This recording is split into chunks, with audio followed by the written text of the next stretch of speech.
né? Só que não pode ser a mesma quantidade de dinheiro que você usou para produzir. Você precisa produzir um pouco mais de dinheiro, né? Então, dinheiro linha, certo? E aí você tem o ciclo de reprodução ampliada do capital. Pois bem, a atividade do terciário, então, é uma atividade importante porque faz a realização do lucro, né? A realização do lucro, tá? E ela é típica de processos ligados à urbanização, né? Não tem como aí você escapar disso. Conforme as economias vão se urbanizando, se complexificando, as atividades bancárias, as atividades de prestação de serviço vão se tornando mais importantes na composição da população economicamente ativa. Até porque há uma tendência violentíssima do setor primário e do setor secundário em se tornarem aí poupadores de mão de obra, tá? E algumas atividades do setor terciário que envolvem criatividade, que envolvem contato humano, etc., não tem como ser totalmente substituída ainda pela máquina, né? Ainda pela máquina. Até porque ainda a mão de obra humana é bastante barata, né? A tendência com o uso da tecnologia é que essa mão de obra também vá sendo substituída no terciário, né? A inteligência artificial, etc., está chegando aí. Mas, por enquanto, o setor terciário ainda é o que mais absorve mão de obra em áreas urbanizadas. É importante também lembrar que nós temos um outro tipo de absorção do terciário, que é a chamada hipertrofia do setor terciário, né?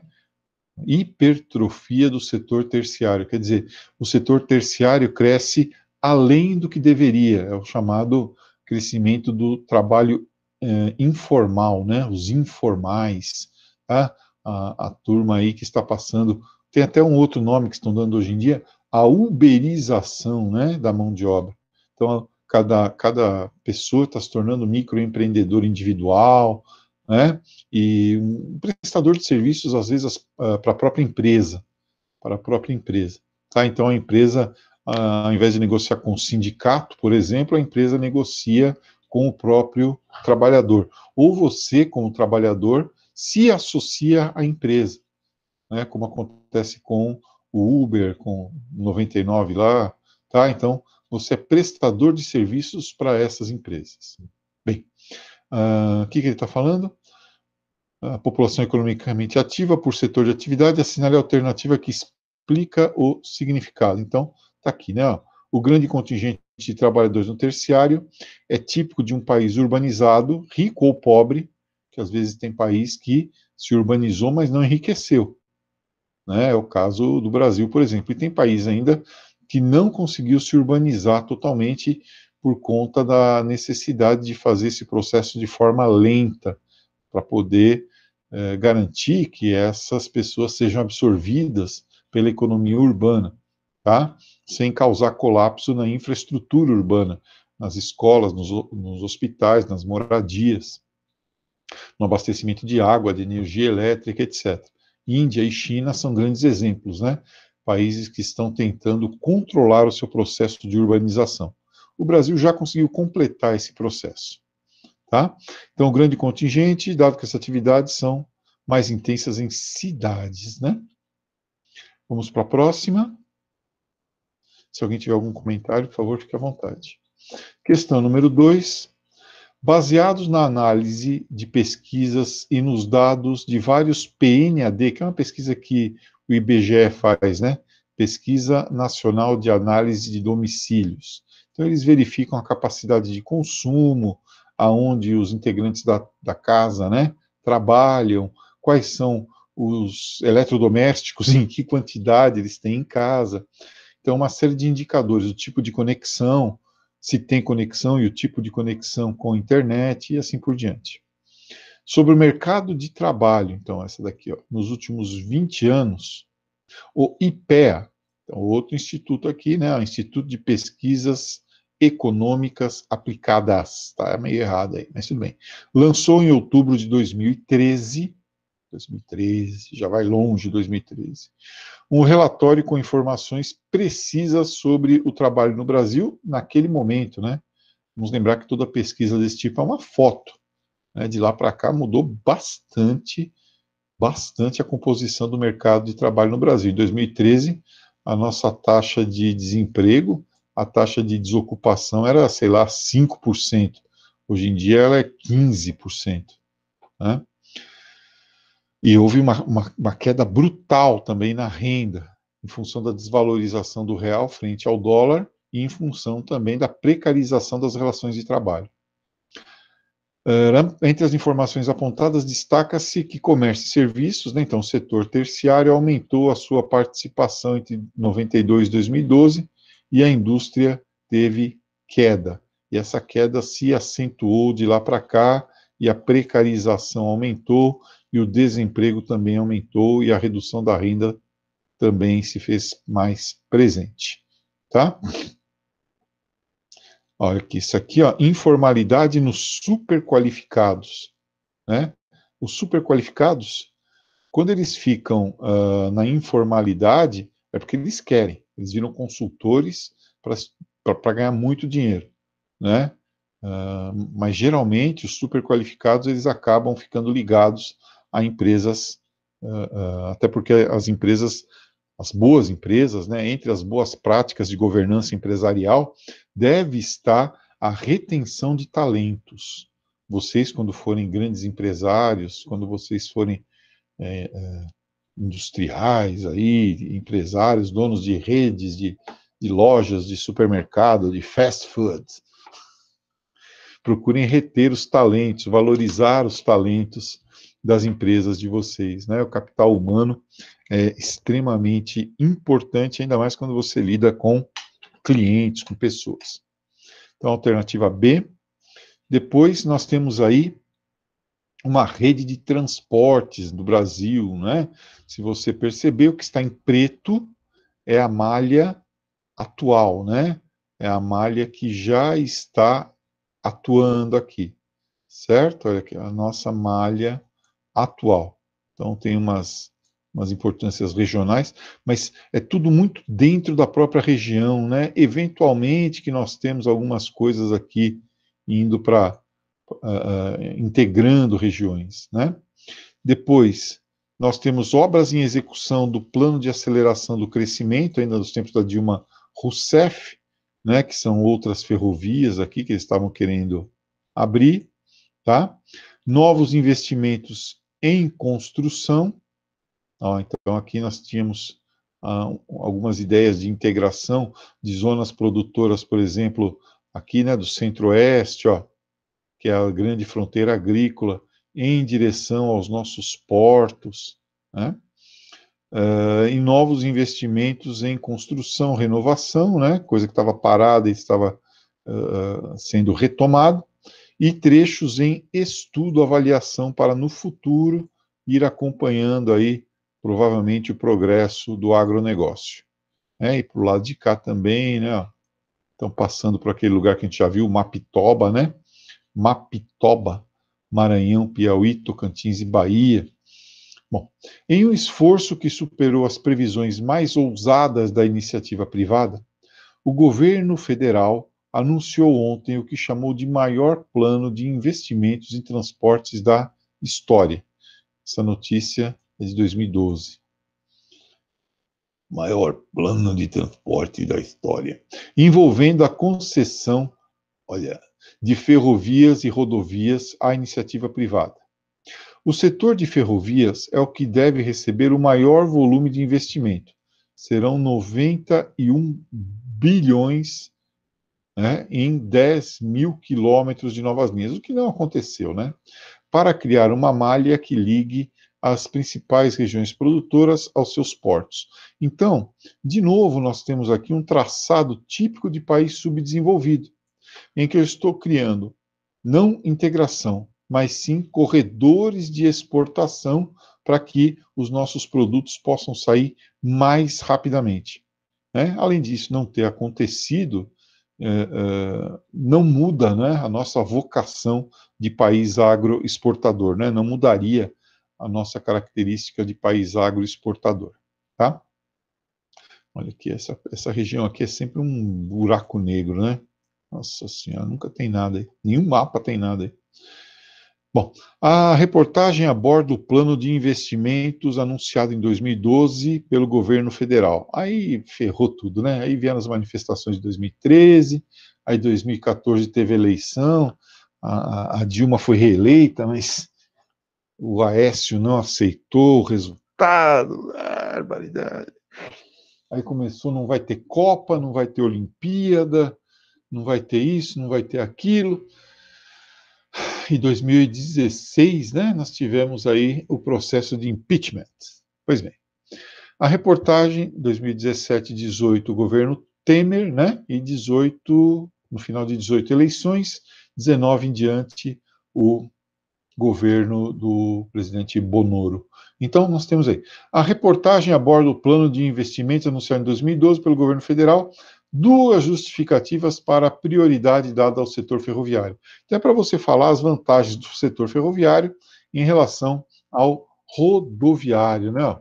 Então, primeiro, a redução dos custos de frete para distâncias superiores a 300 quilômetros. E aí você aumenta a competitividade, né? E as vantagens em relação a outros modais de transporte, vamos ver. Então, as diversas vantagens, ó, menor consumo de combustível, aquilo que eu falei ontem, lembra? Consumo de combustível em relação à carga, ao total de carga em relação, aquelas três variáveis, né? Ao consumo de combustível, né? Maior integração do território nacional, tá? E conexão de regiões marginais aos centros desenvolvidos. Pronto. Além dos corredores de exportação, né? Que vai fazer com que a nossa soja saia mais barata. É interessante que o Brasil está exportando tanta soja para a China que o Brasil teve que importar soja para o mercado interno. É claro, a gente está exportando por 10 e está importando por 8, né? Estamos tendo lucro ainda, mas está esquisito o negócio. O Brasil está importando soja. Então é por isso, tá? Ó, reduzir os custos de frete para grandes distâncias e aproveitar as vantagens do modal ferroviário, né? Consumo de energia, de combustível em relação ao volume transportado e à quilometragem, integração, formação de corredores de exportação e ligação de áreas marginais a centros desenvolvidos. Universidade Estadual da Paraíba, o sistema de transportes territorializados reflete o grau de desenvolvimento econômico e social do país. Muito bem. Quanto mais liso for o território, né, quanto mais rápido as mercadorias circularem, maior é o desenvolvimento de um país. Analise as proposições que tratam dos pontos básicos que estruturaram o transporte no Brasil. A 3 é falsa, vamos ver. Com a privatização dos anos 90, a rede ferroviária foi totalmente reformulada. Que bobagem, né? O pessoal só aproveitou o modal que estava pronto e pôs trem para andar lá e ganhar dinheiro com isso, né? Então, ela não foi, vamos começar por aí, não foi totalmente reformulada, tá? Não foi.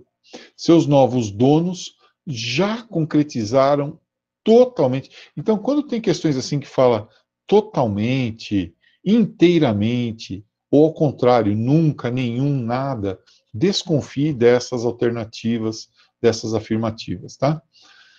Esse processo do espaço brasileiro, as hidrovias não se prestam para esse tipo de serviço.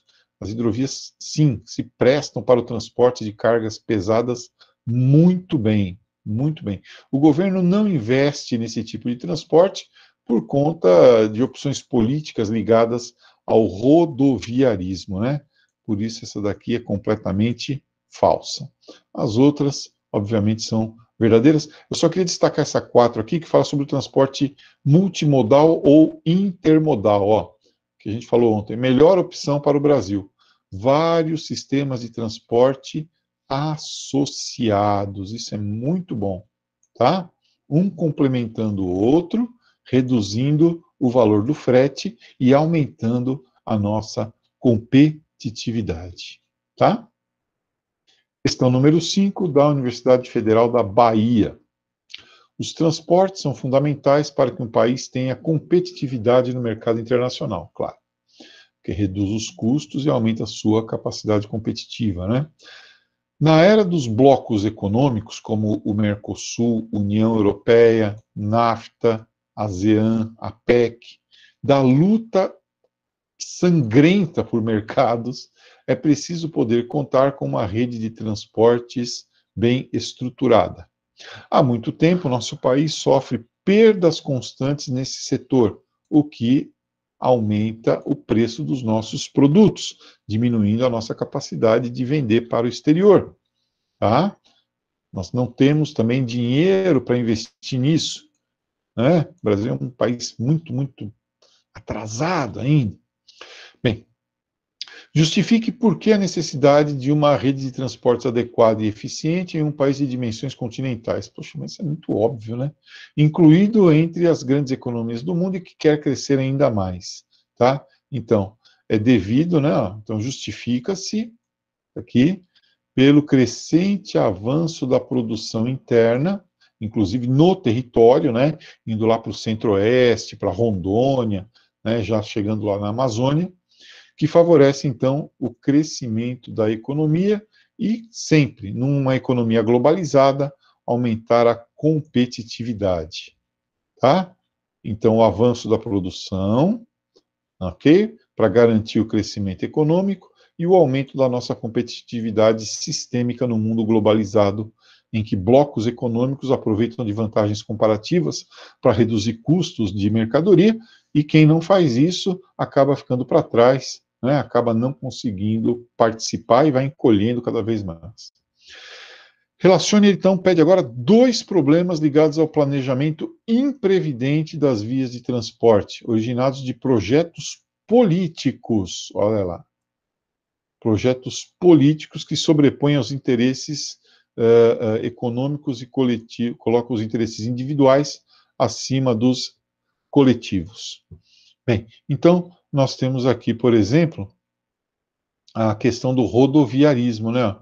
Olha aqui, por questões políticas, favorecemos a expansão da rede viária, das estradas, né, as rodovias, em detrimento de outros modais.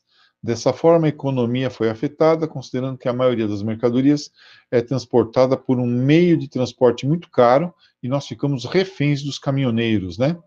Além de as cidades apresentarem trânsito cada vez mais caótico, até por conta da, da opção pelo transporte individual como sinônimo de independência, como sinônimo de status, né? Aquele monte de carro parado, né? Cada um com uma pessoa dentro, tá? Devido à falta de alternativas de transporte coletivo. Então, você deixa o transporte coletivo com uma péssima qualidade para forçar a pessoa, assim que possível, se endividar para comprar um carro. Tá? E o outro lado do rodoviarismo, você não investe em ferrovia, hidrovia, dutovia, para que haja o transporte por caminhões. Ok? Então, essa é a número 5. Pois bem, foram só esses 5 exercícios. Alguma dúvida, pessoal, sobre os exercícios aí? Não tem que fazer resumo, né? Eu pedi para vocês fazerem só os exercícios mesmo. Então, tá bom. No nosso próximo encontro, nós vamos falar já sobre história, né? Hoje ainda vamos falar sobre história e amanhã também falar sobre história. Aí semana que vem nós falamos sobre comércio. Então, tchau, tchau. Até daqui a pouco.